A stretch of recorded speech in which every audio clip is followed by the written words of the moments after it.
ಉಡುಪಿಯ ಶ್ರೀ ಕೃಷ್ಣ ಮಠವು ಭಕ್ತಾಭಿಮಾನಿಗಳಿಗೆ ಒಂದಿಷ್ಟು ಕಟ್ಟುನಿಟ್ಟಿನ ಸೂಚನೆಯನ್ನ ಕೊಡಲಾಗ್ತಿದೆ. ಉಡುಪಿ ಶ್ರೀ ಕೃಷ್ಣ ಮಠವು ಎಲ್ಲಾ ಭಕ್ತರಿಗೆ ಕಟ್ಟುನಿಟ್ಟಿನ ವಸ್ತ್ರ ಸಂಹಿತೆಯನ್ನ ಜಾರಿಗೊಳಿಸಿದ್ದು, ಪರ್ಯಾಯ ಶಿರೂರು ಮಠ ಹೊರಡಿಸಿದ ಈ ನಿರ್ದೇಶನವು ನಿನ್ನೆಯಿಂದಲೇ ಜಾರಿಗೆ ಬಂದಿದೆ. ಕಳೆದ ಕೆಲವು ವರ್ಷಗಳಿಂದ ಮಹಾಪೂಜೆ ನಡೆಯುವ ಮಧ್ಯಾಹ್ನದವರೆಗೆ ಜಾರಿಯಲ್ಲಿದ್ದಂಥ ವಸ್ತ್ರ ಸಂಹಿತೆಯನ್ನ ಇದೀಗ ದಿನಪೂರ್ತಿ ಜಾರಿಗೊಳಿಸಲಾಗಿದೆ.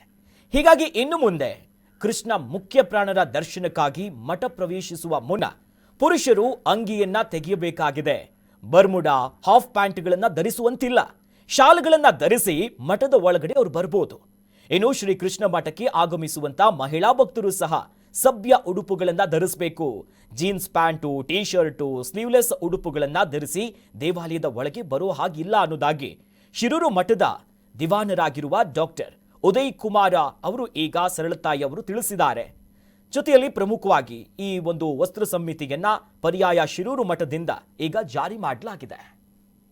ಕೃಷ್ಣ ಮಂದೇ ಜಗದ್ಗುರು ಶ್ರೀ ಶ್ರೀ ವೇದವರ್ಧನ ತೀರ್ಥರ ಪ್ರಥಮ ಪರ್ಯಾಯ ಆರಂಭಗೊಂಡಿದೆ. ಹಾಗಾಗಿ ತಾವು ಎಲ್ಲ ಕೃಷ್ಣ ಭಕ್ತರಿಗೆ ಸೂಚನೆಯನ್ನು ಕೊಡ್ತಾ ಇದ್ದಾರೆ. ಕೃಷ್ಣ ಭಕ್ತರು ಕೃಷ್ಣದೇವರ ದರ್ಶನಕ್ಕೆ ಬರುವಾಗ ತಾವು ಬರ್ಮುಡ ಇತ್ಯಾದಿಗಳನ್ನು ಧಾರಣೆ ಮಾಡಬಾರದು, ಮತ್ತು ಶರ್ಟ್ಗಳನ್ನೆಲ್ಲ ಧಾರಣೆ ಮಾಡಬಾರ್ದು.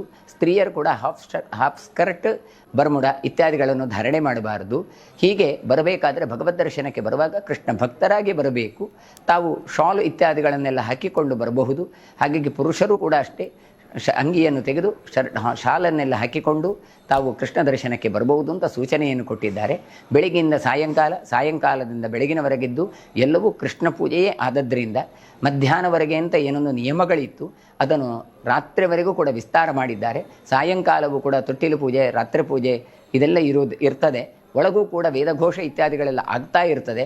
ಎಲ್ಲವೂ ಕೃಷ್ಣನ ಪೂಜೆ ಎನ್ನುವಂತಹ ಕಲ್ಪನೆ ಜನರಿಗೆ ಬರಬೇಕು. ಹಾಗಾಗಿ ಕೃಷ್ಣ ಭಕ್ತರಾಗಿ ತಾವು ಕೃಷ್ಣ ಪ್ರಜ್ಞೆಯಿಂದ ದರ್ಶನಕ್ಕೆ ಬರಬೇಕು ಎನ್ನುವ ದೃಷ್ಟಿಯಿಂದ ಸರೋವರದ ಮೂಲಕ ಏನೊಂದು ಪೂರ್ವ ದ್ವಾರ ಇದೆ, ಮಹಾದ್ವಾರ, ಅಲ್ಲಿಂದ ಒಳಗೆ ಪ್ರವೇಶ ಮಾಡಬೇಕಾದ್ರೆ ಯುತಕಗಳನ್ನು, ಅಂಗಿಗಳನ್ನು ತೆಗೆದು ಬರಬೇಕಾಗಿ ವಿನಂತಿಸಿಕೊಳ್ತಾ ಕೃಷ್ಣ